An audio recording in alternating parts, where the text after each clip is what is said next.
ধর্মঘট করা বা না করা মানুষের অধিকারের মধ্যে পড়ে, তার উপর জোর খাটানো যায় না। মন্তব্য কলকাতা হাইকোর্টের।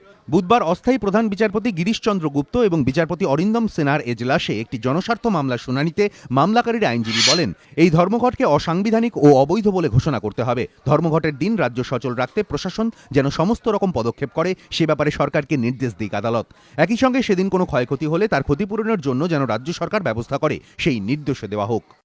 মাননীয় Girishchandra Gupta acting chief justice এবং মাননীয় অরিন্দম সিনহা বিচারপতি তারা পরিষ্কারভাবে বলেছেন যে রাজ্য সরকারকে নির্দেশ দিয়েছেন যে সমস্ত মানুষের যাতে ফান্ডামেন্টাল রাইট কোনোভাবেই যেন বিঘ্নিত না হয়।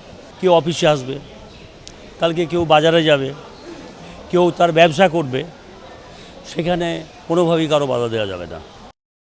শুনানিতে ধর্মঘটিতের আইনজীবী বিকাশ রঞ্জন ভট্টাচার্য বলেন, সাধারণ মানুষের স্বার্থে এই ধর্মঘট, ন্যায্য দাবিতে এই ধর্মঘট। রাজ্য সরকার গায়ের জোরে তা বন্ধ করতে চাইছে।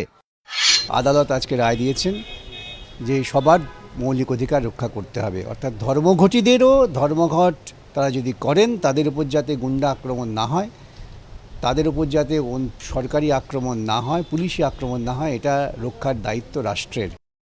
দুপক্ষের বক্তব্য শুনে বিচারপতিরা নির্দেশ দেন, ধর্মঘট করা বা না করা মানুষের অধিকারের মধ্যে পড়ে। কেউ ধর্মঘটে অংশ নিতে চাইলে তাকে বাধা দেওয়া যেমন অন্যায়, সেরকম জোর করে ধর্মঘট করাও অন্যায়।